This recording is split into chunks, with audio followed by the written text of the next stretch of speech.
Hi, good evening, everybody. Welcome back to another episode of Talk Openly. My name is Jack, and I'm here with my lovely friend Daniel, Sangha friend at Lions Roar Dharma Center. Hey, Daniel, how's it going? Hey Jack, happy to be with you. Hi everybody out Yeah. there in Talk Openly land. Tonight, Daniel, we're going to be talking about the concept of faith. Because you gotta And have faith. that's right, you do.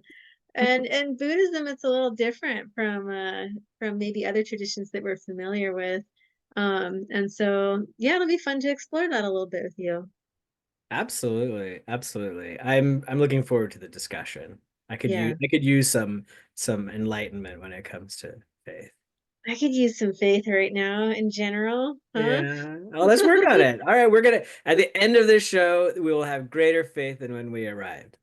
Okay, Or at I least we'll think have that's possible. some we'll be leading towards greater faith than when we I arrived. think that's super possible. Yeah. Yeah. I mean, that's the tendency when I talk with you is that I leave our conversation feeling uplifted and looking forward to more Dharma practice. So, And you know what I think is so great about that? Because even though you and I are exceptionally wonderful human beings who support each other and care about each other and all of that, all the good things, yeah, I think that the reason why we both feel that way consistently after these shows is because we're talking about the Dharma, right? yeah, And the more that we sort of um, shed some light on it with each other, right? And talk about our practices and explore it, the good things come out of it. And I think that's sort of how we generate some faith. So that's that's the way I see the relationship between what we're doing here and all the goodness that comes out of it for us too and for anyone who's listening, right? yeah. No, I really, that's a great way to put it is, yeah, kind of immersing ourselves in the Dharma for an hour. It's good stuff. Yeah. Yeah. Can't go Yeah. wrong with that. No, you really can't. Well, and I think that's what the conversation tonight will touch on too, right? Is that like when you really examine the Dharma for yourself, there's a lot of faith that comes from that. So, And it's the yeah, only go way to, deep. yeah, it's the right kind of faith is when you're Right. examining it for yourself. That's right. Yeah. Sweet. Okay, so we're gonna do Yeah. it tonight, second half We of our show. are. We are. Yeah. Well, but what about you, Jack? How's life? How's your training? How's your practice? How's all of that good stuff coming along? Good, fine. Um, I'm a little on edge. Oh. As you may know, we have a new president. He's not new in some ways, but he's really coming out forceful, huh? Mm. In his first day or two. And so definitely feeling on edge about that, feeling on edge about the people he's surrounded by. Um, but yeah, also just trying to remind myself that things can change and also that like not all of this is going to happen all at once. And so there's ways that there can be interventions and so on and so forth. But yeah, I mean, like the slow creep of fascism feels to be getting much faster. I And was so gonna say maybe that that's, it's nothing slow about it, Jack. yeah, yeah, it's no longer slow. It's pretty rapid. We've got people sig heiling, and all those things. So not very good in that sense. You know, Feels, I had that feeling yesterday where yeah. I was sort of like sitting there sort of not doom scrolling. I was refreshing, or yeah, like what's next? What's next? And I was like each time refreshing, there's something worse and then something I worse. know. And I was like, I was actually like kind of getting a little nauseated, where I Yeah, was just like, my head's kind of spinning, like, holy crap. Like, wait, this just started. Like, it it just, just started. like, yeah, okay, we can, of course, it's been coming for a long time, right? But like, this new phase, all of all the new rules, all the shifts in our government, and the new sort of new paradigm, if you will. Yeah. It's it's hard to keep track of it all, and it's sort of sickening to think about the consequences of all of these rapid changes and decisions. Yeah, for sure. Yeah, Yeah. it's kind of like a blitzkrieg of, you know, like just people keep people shocked and scared and all of that. Well, what do you do? What are you, how are you, I understand why being on edge, and what are you doing with that? I mean, I'm just doing what I do, right? Which is like, for one, I don't stray from my training. That would be really really bad right now. I don't think I'd be a very stable. So that's, you know, essential. But also just like continuing to do the work that I do. You know, I'm really fortunate that my lifestyle is such that I am, you know, I'm supporting people in um, shifting their thinking about themselves and other people in the world. And that's like, I'm really grateful that I can do that on a daily basis. You know, I think I'm fortunate to be able to create that kind of merit, you know? And so like having faith, right? Having faith that that is doing something.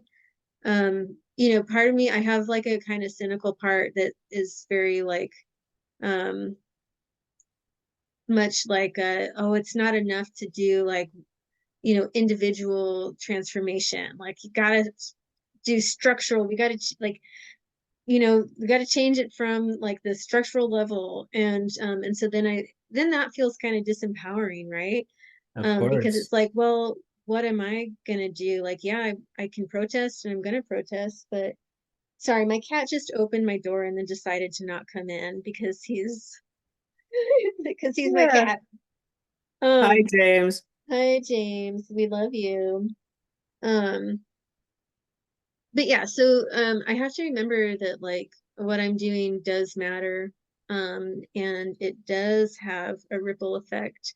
And I think people being able to heal trauma, um, and yeah, come to a more grounded place in their minds, like that definitely affects the world, right? Um, so yeah, I have to be careful not to get into that really cynical Yeah. space. Yeah. Yeah, you're How about right. I mean, yourself? Yeah. you're right about that aspect of it, right? That we have to have some confidence in that ripple effect. And Hmm. even though our aspirations are really quite great, um, the fact of the matter is, there's a lot of forces at play in the world that we have no control over. Right. And so the best thing we can do is to A, be stable and grounded ourselves so that we can be in a position to help others like that's what you're saying, right? Regardless of what happens, administrations come and go, governments come and go, all kinds of sort of worldly affairs are changing all the time, sometimes in really big ways and sometimes in really drastic, harmful ways, right? We're not Hmm. we're not putting on some kind of rose-colored glasses and saying like, oh, everything's gonna be okay, it's gonna be fine, because it may not. It could not Right. be, right? And it could be very not okay for many people. And so to the best of our ability, if we have tools in our tool set, if we're able to be a resource for others, right? And then be able to continually replenish our resources, right? Then Hmm. Hmm. we're in the best position we possibly can be. And that's the most empowered you could possibly be. For sure. Yeah, and I'm thinking about, you know, people um in the middle of disasters and like when you look for the people who are helping, right? Like that is so important. And so, you know, like my family's down in LA and everyone's good. They, you know, nobody's house burned down. They're not in the areas that were affected in that way. But I've been really following those stories and just seeing like the ways that people come together Yeah. as communities and after like the kind of, you know, 24-hour news cycle passes on them, right? And people are still, you know, meeting in the streets and giving each other food and Yeah. comfort and shelter and um that I have to remind myself of those things too. It's that like there is so much human goodness, and just because it might not be what is like on the screen, right, doesn't mean that it's not happening. And I think that's more common than not, actually. Yeah, and I agree with everything that you said, and then sort of on a deeper level, we are reminded that that basic human goodness is there regardless of people's political ideologies and Right. what they believe is right and wrong, like that fundamental sort of goodness is something that every human being has. The Hmm. distortions, right? The barriers to that goodness are many, but I think it's really important to remember that like it's so easy to get divided, right? And so to feel like alienated from people that we who are actually out to harm, right? Like are deliberately out to harm, maybe not even Hmm. unintentionally, right? Like it's so hard, I think, to remember that actually like we could have a heart-to-heart connection with them as well, right? Like I don't know how many people I've met in real life with whom I disagree vehemently, right? About the way things are and where they're going and the right way to resolve issues and stuff like that. But what in each one of those cases, we might have a total disagreement, and yet we actually are striving for the same thing. We want goodness, we want, happiness for ourselves, we want some security, we want, whatever. And so, our mechanisms, our methods of trying to get there are quite different and Hmm. oftentimes lead to a lot of harmful conflict. But I'm hoping that I'm a bit of an accelerationist when it comes to technology. So Hmm. a lot of people, who know me know that I'm into technology. I like Hmm. gadgets and I like newfangled things. But I'm not sort of I don't I'm not sort of like thinking like it's all good, right? I Yeah, see I totally. see how technology, swords cut at, both ways, right? Like it can be helpful or it can be harmful. But I'm a bit of an accelerationist now with all of this modern technology because my sense is that I really want people to just get like done with it, just sick of it, Mm, right? Where they're just like, sick of it. Just sick, just I don't care, TikTok, Facebook, it doesn't matter. I don't want any of it. I'm gonna go outside. I'm gonna touch some grass. I'm gonna go meet my neighbor. You know, Gosh, I hope so. Yeah. wouldn't that be a wonderful outcome of all of this nonsense? If there Yes. was actually greater sort of community and more people going outside and coming in contact with sort of ordinary reality, that'd be nice. Yeah. Yeah. No, um that would be an interesting outcome. I Yeah. hope that happens. Yeah, I do see that with like younger people that I meet Yep. with, right? Is like so much of their lives are online. And there Oh is this sense of kind of disconnect, right? yeah. Hmm. Um in general. And I heard this new term called cute meet, where it's like where people meet their partner in person rather than online, and that's considered cute. So it's called a Oh. cute meet. Okay. Okay. So it's just, yeah, it's funny how like, yeah, how different that generation's world is, Oh. right? But Oh. I really, yeah, I hope that we can get more connected back to our earth, because Probably, we if need I to. think if the past is any indicator, it will lead to some people doing that and other people going the other direction and not and going, Right, putting the pedal to the metal and going right, full steam into more technology, more totally. virtual worlds. Yeah. That's the funny thing, is that it's so not linear, like we're constantly spiraling out in so many different directions. And Absolutely. And those yeah, things are all because of the interconnected nature of things. right. There are all these unintended consequences, right? So, like we won't go into it like deeply, but there's a sort of a perennial optimist in me, who hopes for like, okay, so all this stuff looks really, really bad, but at the same time, in order to make global changes, decisive singular sort of authority might be needed. or something Mm, like that, right? Where it's like, okay, on the one hand, yeah, bad for so many reasons because concentrated power can is corrupted and da da da da. Yes to all of that, mm, but also possibly maybe we can save ourselves and the planet from, or life from mm, extinction. That'd be nice. mm-hmm. See, I that's what I'm had that saying. Like a one. perennial optimist. I mean, it can go either way, but I just sort of Yeah. choose to hope for the best. And yeah, the one time that I had that thought that like, oh, maybe authoritarianism could work here is like with COVID vaccines, where I was like, just freaking just stab everyone, like do Yeah. it. Like, it doesn't matter Right. what they say, don't let them, you know, like revoke consent. Yeah. But yeah, no, no, we No, can't do that. no. It remains to be seen. Right. Yeah. No.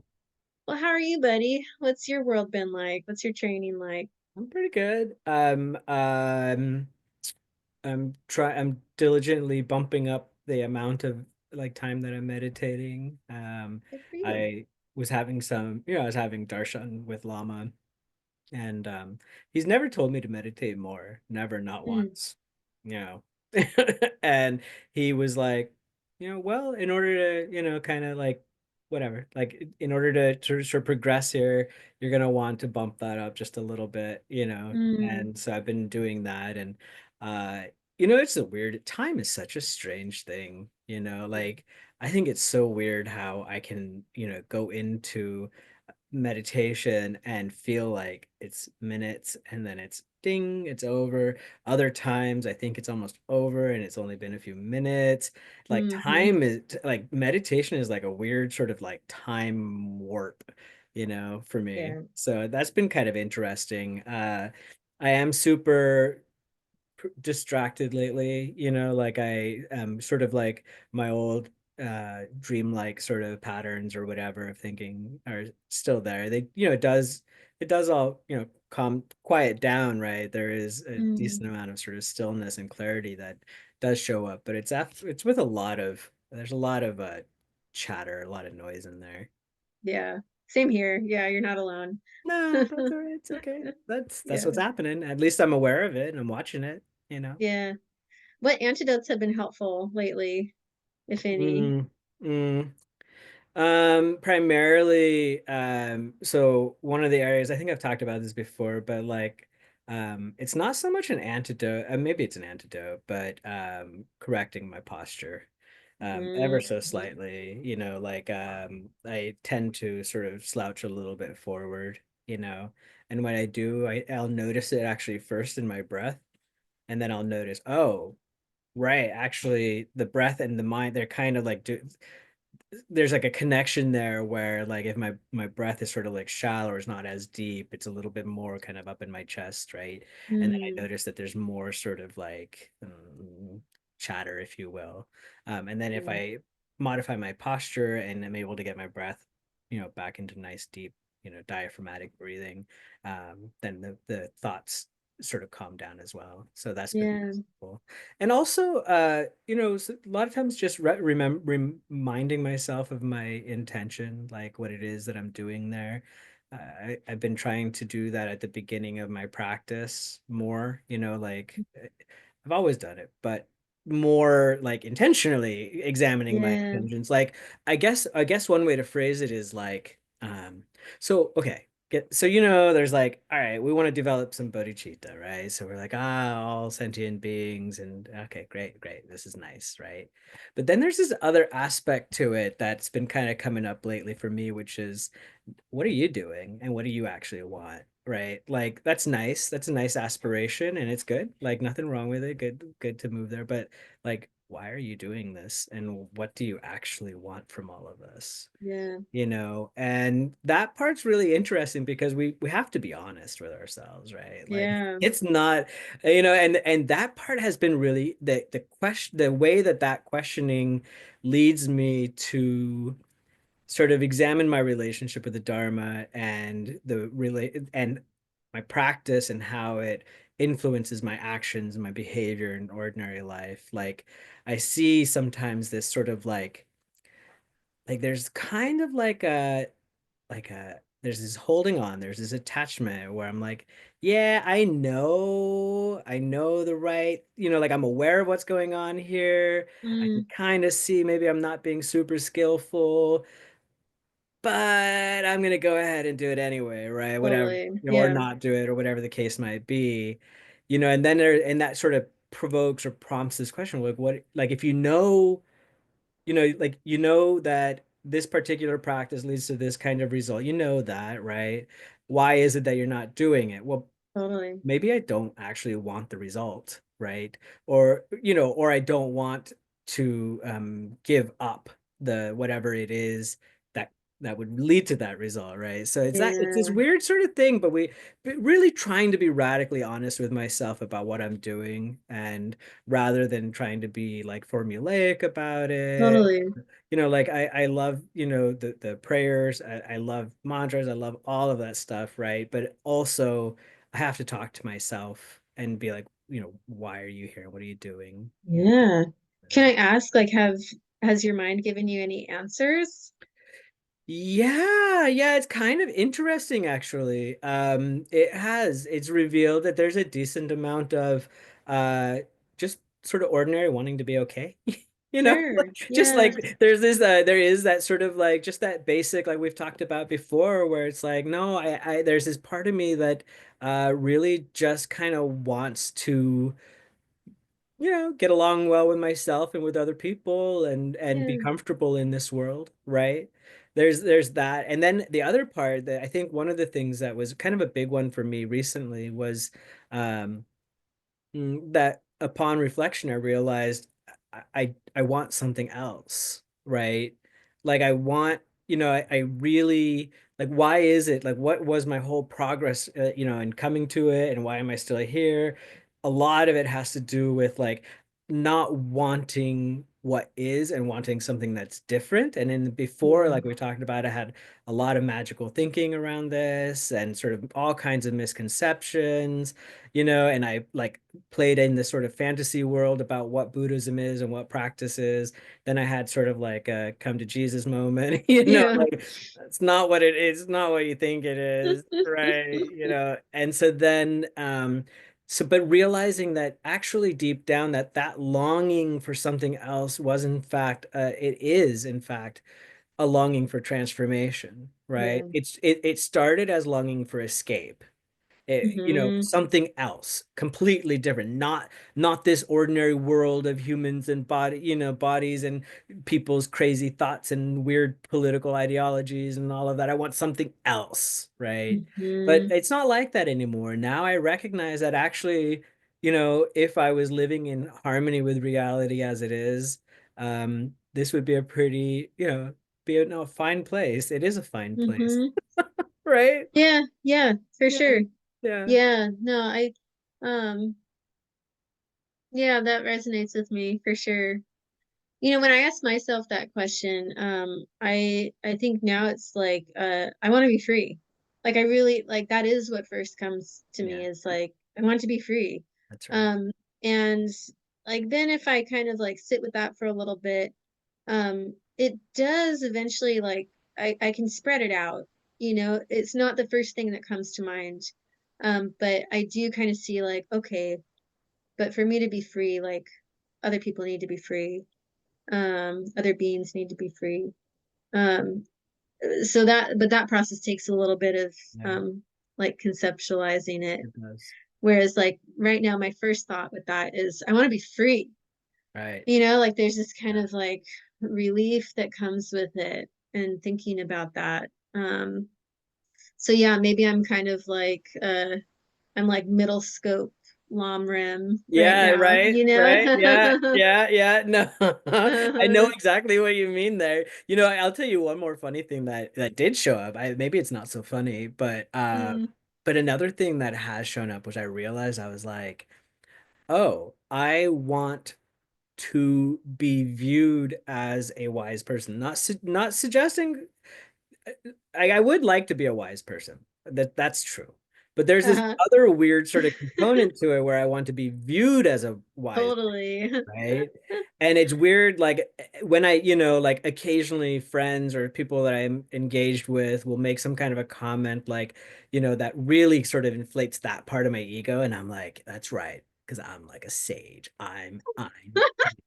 I meditate. I'm Buddhist. I know things about Vajrayana practice. Uh-huh. Like there's something weird thing like that that's like in there, like where I'm like, yes. And then and when I really asked myself, I was like, oh shit, yeah, dude.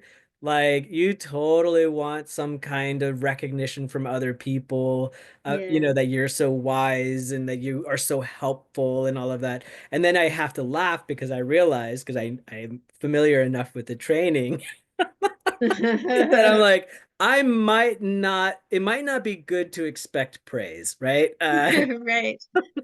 Right. Yes. Don't expect applause, huh? Don't expect applause, right? And then it's a night. It's actually deeply refreshing to have these Yeah. kinds of honest conversations with ourselves because if we can't be naked and vulnerable and truthful, honest with ourselves about ourselves, like that's the only place to start with all of that kind of practice. And Right. there is something kind of refreshing about it, where you're just like, like that's freedom, right? Like, yeah, here Yeah. I am. Look at this. Yeah. Totally. Yeah. It's not like lurking in the background anymore, right? No, Kind of like, no. yeah, in the shadows. And it's Yeah. not shameful. You know what I mean? Like, I'm not ashamed Right. that I'm still attracted to the eight worldly concerns and still heavily engaged with them, right? I recognize that of course I am, because that's where I'm at on the path, right? Yeah. Like, I, That's such an important reminder is like not to, when you recognize it, don't shame yourself. Just, I mean, even like I feel like when a little bit of humor can arise, right? Where it's like, oh, there you are again. that's it. That's it. Then that can be Yeah. really helpful. Yeah, you get a good little chuckle. You catch yourself, you see yourself, and you're like, oh, that's cute. Like Yeah. I didn't actually realize how much that whatever it is was driving the show, right? Yeah. Like it's operating in the background, right? So like bring it into the light, look at it and be like, hey, hi, what you doing there? Yeah. Buddy? Hey, little buddy. Buddy, what you doing? Yeah. That's really funny. Yeah, good. Well, speaking of not expecting applause, Yeah. that's a classic Lojong slogan. And I think Indeed it is. we need to practice some Lojong, huh? Let's do it. Sweet. Mm. Oh The yeah. random Lojong slogan generator is on Lions Road Dharma Center's website, and it's fantastic. Um, and wow, we got the first one. Wow. Cool. I don't know if we've actually gotten the first one on here, but it says first, train in the preliminaries. And so the preliminaries, Tibetan Nondro referred to, are to meditate on your precious human rebirth, impermanence and death, the unsatisfactory nature of cyclic existence, and the inescapable results of cause and effect, karma. So these are the four preliminaries, essentials for the training for the path of Lam Rim. If there's no faith in these, right? I don't know if the practice is gonna be very effective. Yeah, yeah. In fact, I'm pretty sure that most people, if I thought I heard Lama say at some point that when people stop practicing completely and just bow out, it's usually because they're not actually meditating on these. That's right. And Yeah. also, I thought it was kind of interesting. I was looking through some notes from, Lama Jinpa's various talks, and I was looking, hunting for information and quotes and things related to faith on the path. And I thought one point kind of stood out to me. Somebody had asked him, like, hey, all these like deities and all these beings, that's what all these beings, do you really believe in them? And he was like, absolutely, 100% without a doubt. Do you? And then they're like, no, I sure don't. And he was like, great, because you don't have to believe in the entire cosmology. in order for this to work, right? Like you don't have to you don't have to accept the entire worldview, right? Mhm. That's fine because his point was that there's all kinds of weird and wacky things in this universe, and many of them are not helpful to you in any way, right? To know them or not know them, whether there are gods or are not gods, not going to help you, actually. Yeah. He said what you Yeah. need to have faith in is karma. Right. And I think Right. that points to all four of these, right? Like, there should be some analysis within context of the results of cause and effect related to our human birth, impermanence and death, and cyclic existence. Right. Yeah, absolutely. Yeah. Yeah, check this out. So who's this here? Oh, This I is can't see. just it just says it's a mandala. A mandala. We don't know. Beautiful. It looks like some kind of a tapestry. It's a panel, embroidered panel. Sweet. I wish I could have seen that when it was like fresh, full color. Right? Oh, yeah, that would be so It cool. looks kind of muted right now. Huh. You know, for the four preliminaries, those are really good kind of antidotes in meditation, especially for distraction. But I think also probably laxity too, right? Because it can be motivating. But the ones that are really helpful for me when I'm very distracted are impermanence, right? So just thinking like, okay, all these things that I'm ruminating on, they're not going to last. Like they're really not that interesting. Like if I really look Right. at their nature, like they're going to be gone in just seconds. They're dust, right? Yeah. And I can't hold on to them. Any pleasure that I get from them is gone. And so that can help kind of bring uh the distraction down. Though I have to be careful not to go too far into the analysis, otherwise I'm not doing shamatha. But then the other one that's very helpful for me in those moments are looking at cause and effect. So Yeah. what kind of mind am I cultivating right Yeah. now? What kind of mind do I want to be cultivating? Because I'm creating the seeds in this very Right. Which moment. seeds am I planting? Which ones am I nourishing? Right. Right, right. Yeah. And there is like the seed of, I think, intention, right? Where it's like, yeah, through my shamatha, I am intending my mind towards, positive virtue and whatnot. And so that's good in itself, but am I actually applying myself when I'm there?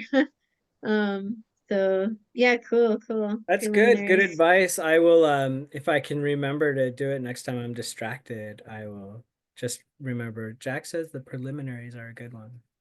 Well, and if you're struggling with laxity, I think Precious Human Rebirth can be really helpful for that, where it's kind of like energizing, right? Where it's like, hey, I'm here, like I've got everything that I need to practice on the path. Like, let's do this, rather than kind of like that slumping a little bit into Hmm. sleepiness or laziness.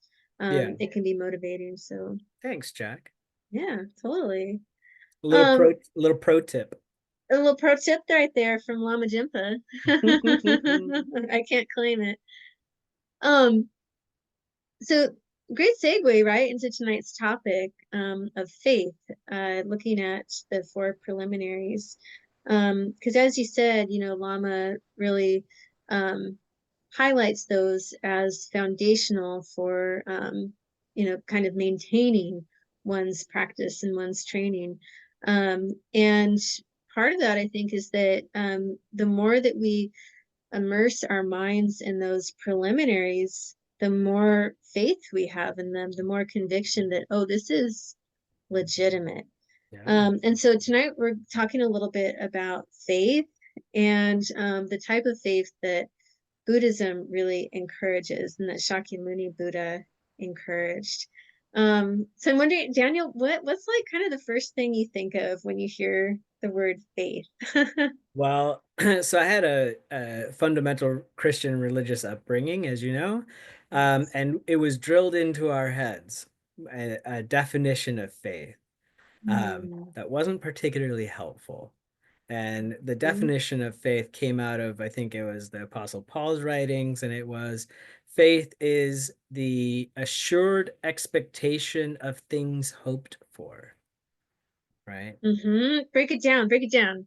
Yeah, so just that you believe that the thing that you hope for is in fact coming, right? Uh, And so there, within that context, it was, faith that the end of the world is nigh, and that, that if you remain righteous and true and do what you were told to do in just the right way, then you would survive and whatever, live in paradise, and you just had to believe that that was the truth, and it would be the truth, right? yeah, And so that's a common type of faith. And I think that like we really do have to be clear about what we mean about faith when we're talking about it within the context of Buddhism, because it's very, very different from what people who are religiously minded usually consider faith, right? So like uh like people are like, oh, I same faith as my parents, right? They're just talking about like I'm part of the same religious organization, right? Like sure. it's not the kind of faith we're talking about, right? Like that's Mm-hmm. not it, right? Or that, like I heard a Tibetan teacher talk about this sort of what is referred to in Tibetan as the wish fulfilling jewel, which is Mm-hmm. and what they meant by that traditionally was like a genie in a bottle. All you have Mm, to do is like supplicate this gem, this precious jewel, and anything that you want, you can have. And if you don't get it, it's just because you didn't have enough faith. You didn't believe it. mm. And we see touches of that within sort of new agey stuff related to like manifestation and things like that. Sure, yeah. I do believe in the power of setting intention and doing all kinds of rituals and stuff to sort of highlight that and make it very clear to you, and that there's some results that might come from it. But this sort of like magical faith in something, or hope, just if I hope enough, if I believe enough, then it'll be true. Like that's not helpful. I Yeah, spent most of my life with that kind of faith. And right. but so I started off as the kind of faith where it was like, yeah, I believe, this is my religion and they tell me it's true and therefore it has to be true. When I left that, then the magical thinking sort of took over, both Hmm. my own knowledge took over, right? And my Mm. knowingness, all kinds of stuff like that. But that's not at all what we're talking about here. Yeah. Yeah, no, it's not. Yeah, it's not that faith kind of by like conviction. Like I'll dig in my heels and I just believe it. We're really talking about faith through experience and faith through experiment. Um, Intelligent faith. Intelligent faith. Yes, that is something that really, really attracted me to the Dharma as I was first coming to the temple. Is that I don't think I ever felt like anyone was pressuring me to believe, right? There was a sense that like, hey, this is great for me, and come check it out, like see what you think. Um, but it was very much kind of left open for me to explore. And there's a story, a tale of Shakyamuni Buddha talking about the way that he wants students to learn the Dharma, and that's by almost testing it as like a goldsmith would test gold, to see if it was real, right? And that's like by examining it, by burning it, by really, really taking it apart, and seeing for sure if this is really the gold, if this is really the truth, right? And so what that looks like and what I've kind of, experienced in my own training is like, okay, I'm going to kind of look at this one, uh, like teaching, and then I'm going to try and see if, when I try and practice it, what happens, right?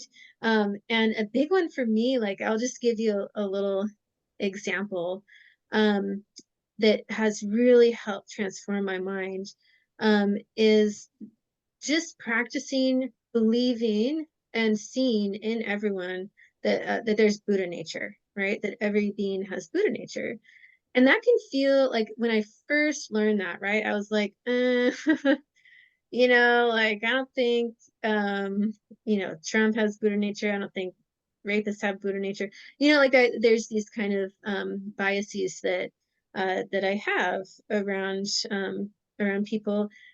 But when I started just kind of like looking at that, and looking at okay, how does one get away from Buddha nature? Like, what does kind of unethical conduct over like a period of time do to someone? Like, well, of course they're going to end up with confused ideas that are different from their original nature.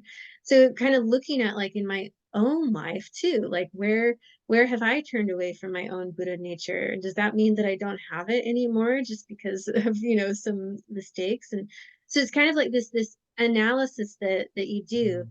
And then also just the kind of experiment of like, okay, what if I just like imagined, right, that everyone has Buddha nature? What does that do for me? What does that do for my mind? And it completely transforms my mind when Correct. I can really steep myself in that. Right. And so it's a little bit of this like kind of meta practice of like having faith and seeing if that develops my faith, right? Like having faith that, okay, I'm just going to try and see like what if I just imagine that everyone has Buddha nature, what happens to me? And it's like, oh yeah, I feel compassion just totally open up in my heart, right? I feel love, I feel joy, I feel excited, right? That it's like, oh, things are possible, and like change is possible, because I think, I'm sorry, I'm kind of going off on Yeah. tangents, but Sure. I think sometimes what happens when I'm not like kind of really actively applying the Dharma is that I get kind of stuck in these like rigid black and white ways of thinking where I'm like, okay, this is all looking real bad, like this world right now Yeah. is bad and it's just going to stay bad. And it's like when we think about like, okay, well, if all beings have Buddha nature, and impermanence is real, right? Then things can change for the better too. Like they don't have to just stay bad. I mean, people are gonna have to make, like, we're gonna have to make a lot of changes, right? For us to see change like in our kind of everyday world. But just, that there is that possibility, that very real, like it's not just imaginary, it's a very real possibility because I've seen how it changes me, how it's changed Yeah. me. So yeah, it's that just kind of like direct experience of test it out, see what happens when you like really try on the Dharma. You're so empirical. You're like a Buddha scientist. Yeah, you gotta be. Yeah, Yeah. exactly. It's interesting.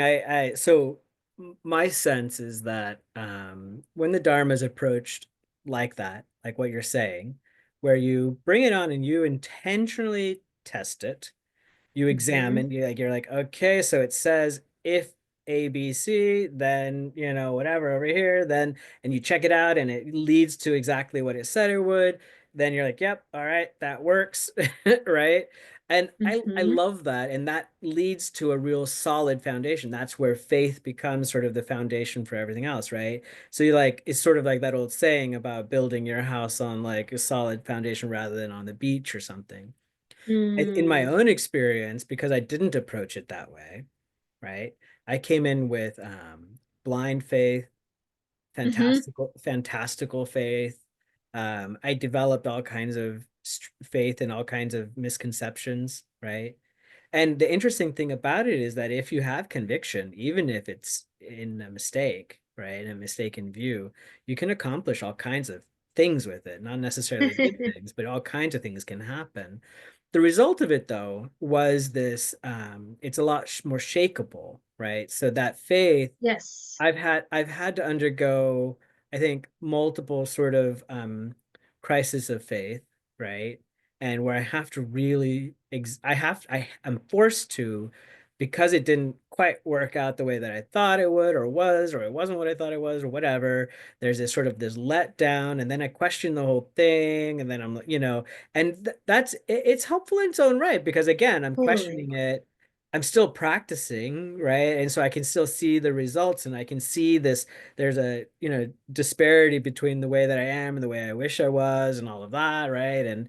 And between what I think I know and the way things are. And that's helpful, but I think that, the approach that you are suggesting is more in line with the Buddha's teachings and will give rise to great confidence and unshakable faith.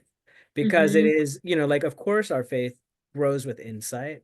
Of course it does. And with a direct experience, when, like, that's what you're saying, when you see it, you see the transformation that happens, you can't argue with it because it's your own direct experience of it.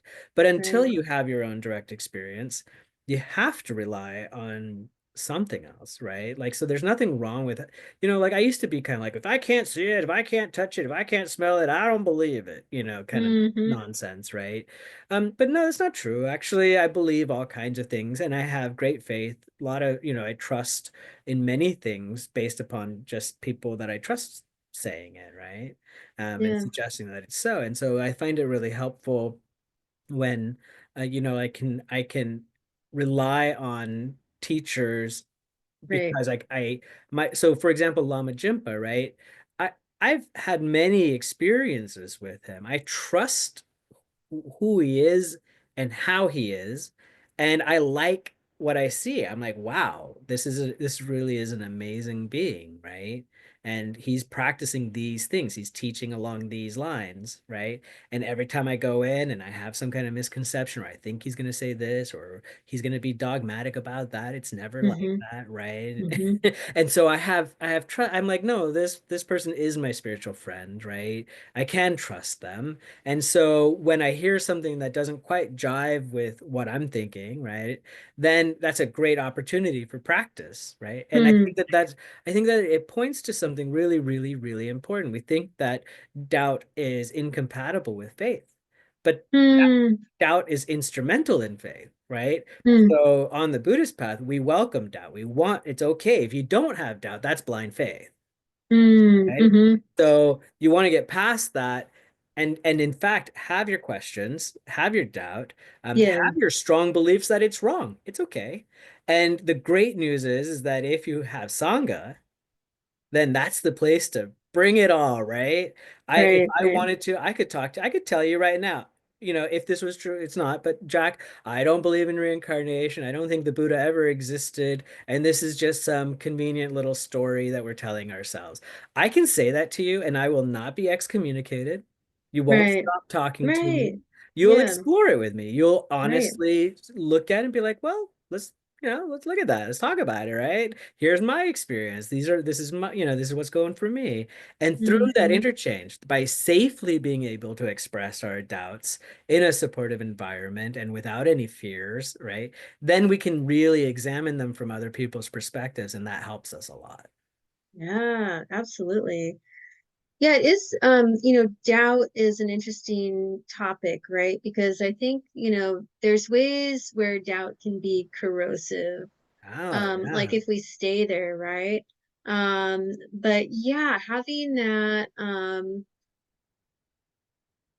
that interest in kind of wanting to find out, right? Like I think that Right. kind of doubt is important, right? No, Like, no, I think I'm going to disagree with you. I'm going to say all of them are important as long as you don't stop with the curiosity, right? Because the mm, truth if you keep pushing, right, then great. The problem is we'll have a doubt, some kind of something, and then we'll have faith in our misunderstanding, in the doubt, yeah, in the right, in the doubt misunderstanding, yeah. itself without truly, so faith is a way of kind of like stopping there. We don't have to really go much further, right?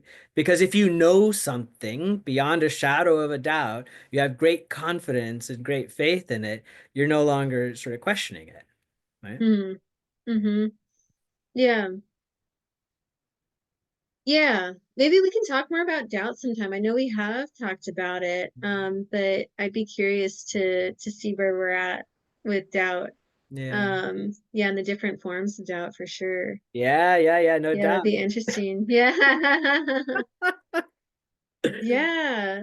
Well, and how do you think faith from experience, uh, how can that be like a motivating factor in, training and kind of joyous effort and continuing this, what otherwise is like a really, challenging Yeah. thing to It's the do, only right? thing, faith is really the only thing that has, it's the glue that binds my that connects my um interruptions.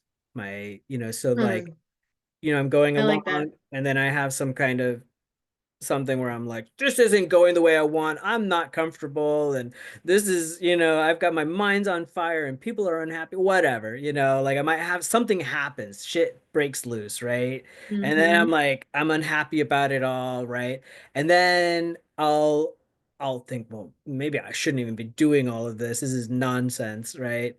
And then I just actually just sort of like look at it. I'm like, well, my own direct experience reveals this, right? And then then I'll remember things, and I'll remember like I'll be like, oh, right, actually the suffering that I'm experiencing right now is in fact samsaric, right? There isn't, as far as Mm, I have yet to experience dharmic suffering.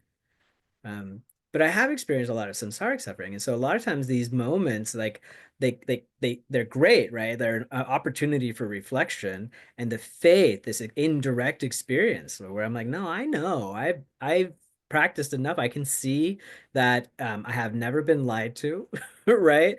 That mhm. my misunderstandings came from myself, right? Like that that's how, my confusions and doubts and stuff arose. I can see that. And then I can just sort of like, okay, I'm gonna keep going, right? And Yeah, that's what I was telling Lama the other day. I was like, man, I really do feel like I'm sort of at that point now where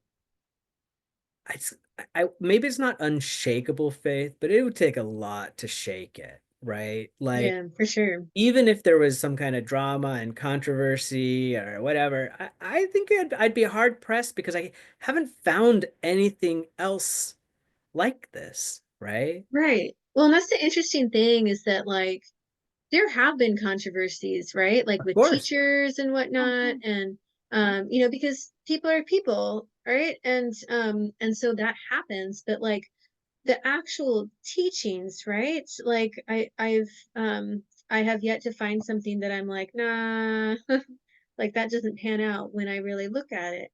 Um, and so yeah, I think you're right that it's like for me too, it's gotten to that point where it's like, no, the Dharma really like it's it, you know?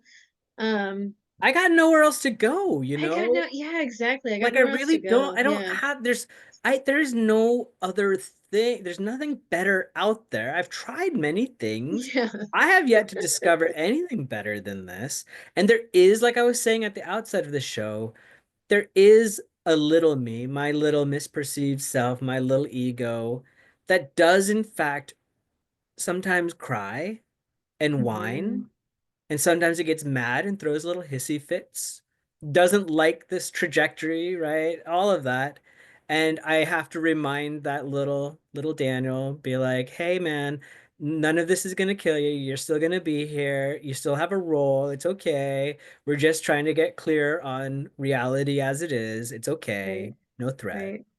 Right. Yeah, so it really is just about looking at the evidence, right? Because my little self in there, right, where I've got that little misperceived self that's like, but don't you still want to do drugs? Like, come on, Yeah, or right, like, don't you still want to do such and such and such? And like, mm, wouldn't that be more fun? And like, don't you want to have fun? And like, what is this life about? Like, right? Like right, have some fun. right.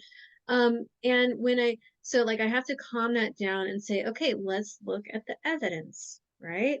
What was life like when I was pursuing those things, when that was my realm, right? All of that like internal craving was out in front of me all the time. Like that was miserable. I was just totally miserable. And so yeah, this, training is not flashy like an acid trip, right? But what it is that it's stable, it's true, Yeah. it's like, and the experience of when I do have those moments where I feel just so kind of connected and blissfully present, right, with reality as it is. What's better than that? I don't need hallucinations, right? Just I don't. And what is a hallucination anyway, right? It doesn't. Hallucinating is what got us here. Right, exactly, It's sort of exactly. like I love this. I remember coming across a discussion between Chogyam Trungpa and one of his students, where Trungpa was talking about essentially this sort of self that describing it sort of like a monkey that gets caged. Like it was wild and free, just swinging along, but somehow it gets caged and it's like locked up in this room and it's banging its head against the wall. It wants to be Mm, free, but it doesn't know how it got there and whatever. So he's telling this story. And at the end of the story, one of the students said, uh, well, but Rinpoche, what would happen if the monkey just took a little bit of acid?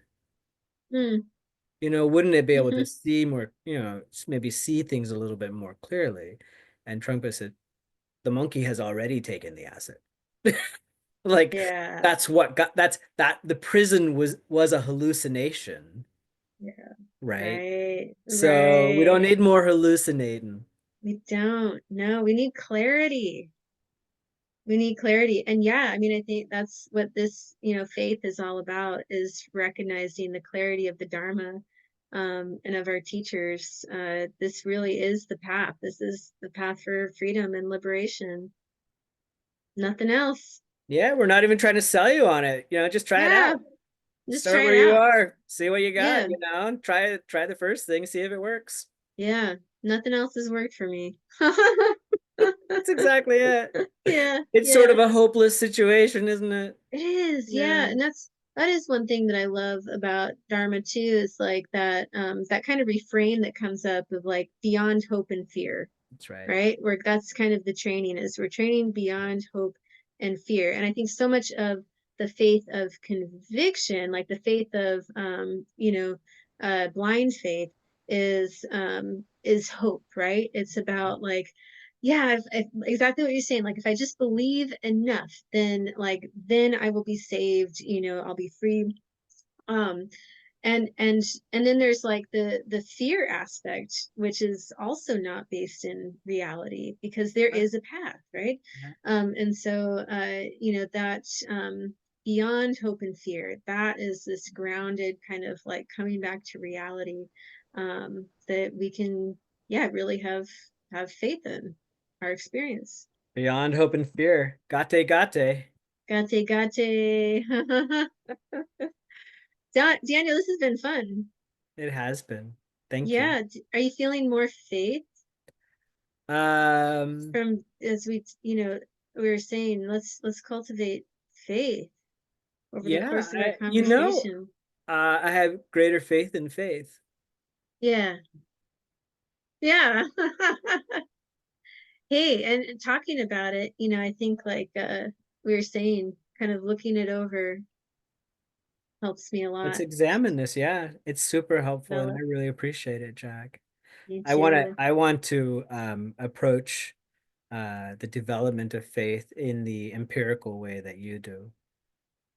And hey, I try and do that. I can't say I do it all the time. I've certainly gone the blind faith route a All right. number of Well, times, so. when I grow up, I want to be like you. Well, thanks, Daniel. I appreciate you. Thanks for keeping me balanced. Right back at you. All right. Take care, everybody. Make a donation if you can. We'd appreciate it. Otherwise, we'll see you next week. Toodles. Bye bye. Bye.